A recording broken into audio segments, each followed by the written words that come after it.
Bienvenue dans cette nouvelle édition du QG News. Voici les titres. Au Nigeria, après avoir émis lundi un refus de négocier avec le groupe terroriste Boko Haram, les autorités ont changé de position. Objectif, obtenir au plus vite la libération des 223 lycéennes enlevées par la secte.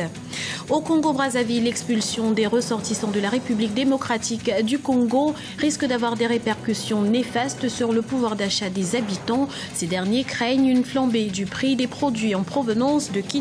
Et puis, nous irons en fin d'édition à la rencontre de quelques artistes présents à la Biennale de Dakar qui s'est ouverte le 9 mai, un événement qui attire de nombreux visiteurs. Abuja, prêt à négocier avec Boko Haram. L'annonce a été faite ce mardi par les autorités nigérianes. L'objectif étant de permettre la libération au plus vite des 223 lycéennes enlevées mi-avril par le groupe islamiste dans le nord-est du pays, Ibaradine Ndiaye. Revirement de situation au Nigeria. Après avoir refusé de négocier avec le groupe terroriste Boko Haram lundi, le gouvernement s'est dit prêt mardi soir à dialoguer avec ces rebelles islamistes pour s'assurer de la libération des 223 lycéennes enlevées le 14 avril dernier dans le nord-est du pays. Le gouvernement examine le contenu de la vidéo et la déclaration qui l'accompagne délivrée par la secte. Le gouvernement du Nigeria va continuer à explorer toutes les options pour la libération et le retour en toute sécurité de nos filles à leurs domiciles respectifs. Les informations qui circulent dans les médias qui auraient été émises par le gouvernement sont totalement fausses. Cela reste la position officielle du gouvernement fédéral du Nigeria.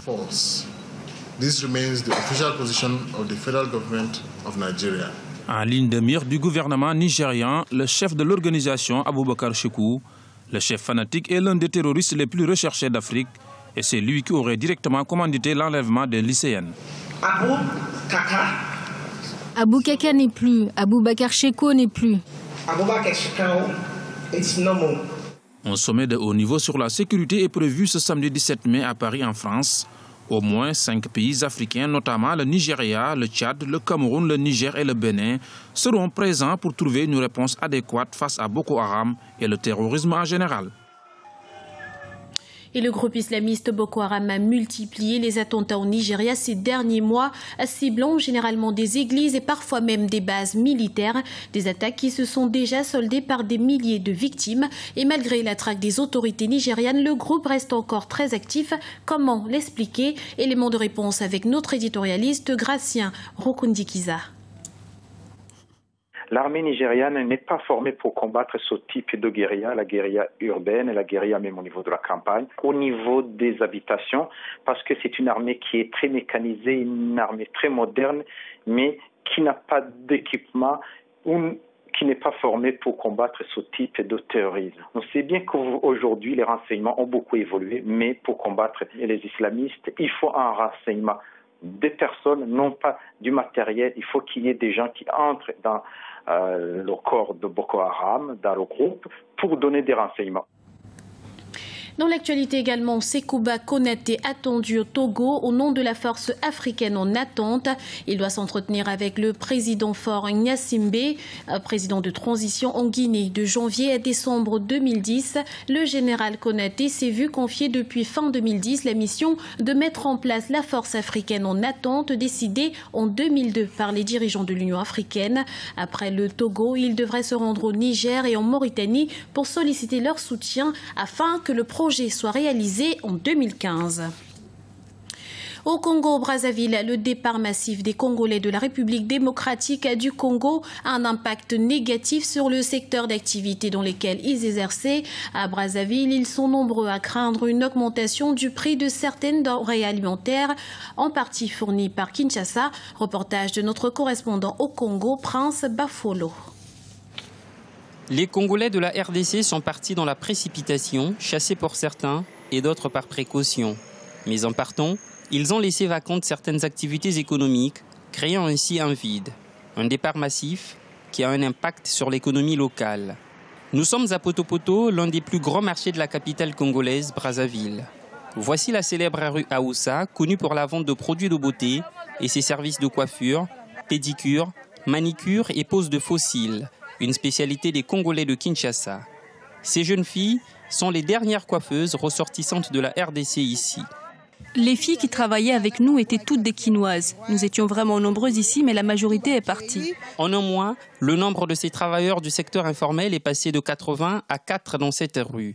Et le service coûte désormais plus cher. En revanche, les produits congelés, porc, côte de bœuf et poulet, qui pour certains proviennent de Kinshasa, se vendent au même prix. Les prix ne sont pas augmentés. Nous, on achète nos produits normalement, on vend aussi normalement comme on vendait avant. Ces carottes viennent de Kinshasa, leur prix n'a pas changé, c'est le cas de l'ensemble des produits. Mais avec le ralentissement du trafic, beaucoup craignent une augmentation des prix au cas où les échanges perdraient leur rythme habituel. Il devient aussi évident que sur certaines denrées, la demande soit supérieure, qu'il y ait un problème de désajustement entre l'offre et la demande. Donc il est tout à fait concevable que par le biais de la spéculation, que les prix augmentent. Ils sont un peu plus de 40 000 ressortissants de la RD Congo à être reconduits chez eux de l'autre côté de la rive. De part et d'autre du fleuve Congo, les autorités affirment œuvrer pour la mise en place d'une solution pour un retour au calme et à la sérénité. Au Sénégal, la 11e Biennale d'art contemporain de Dakar bat son plein. Lancée en 1990, l'événement est devenu au fil des ans un rendez-vous incontournable à l'occasion de mettre en avant l'art contemporain africain. Entre les événements du IN et les 270 expositions du OFF, il y a largement de quoi satisfaire les visiteurs. Partons tout de suite à la rencontre de quelques artistes présents à cet événement. Nous sommes toujours ici à Dakar où se déroule la 11e Biennale des Arts. Actuellement, au village de la Biennale se déroule l'inauguration avec les artistes qui montrent leurs œuvres. Et parmi ces artistes, de nombreuses femmes venues des 4 coins du continent qui montrent la réalité de leur travail d'artistes féminines. Je vous propose de les écouter.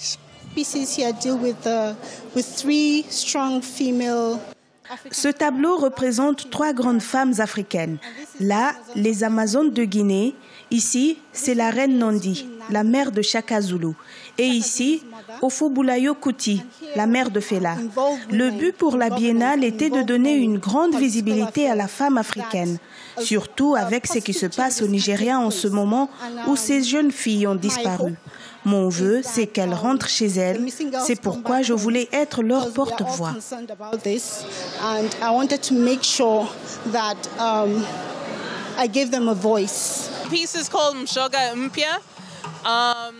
Mon œuvre s'appelle Nshoga Mpia en Kiswahili et parle de l'hétérosexualité et de l'homosexualité sur le continent. C'est bien de savoir que ces questions existaient avant la colonisation. C'est important de représenter une minorité car les femmes font presque la moitié de la population. La Biennale de Dakar, c'est évidemment l'occasion d'entendre ces artistes parler de leur travail.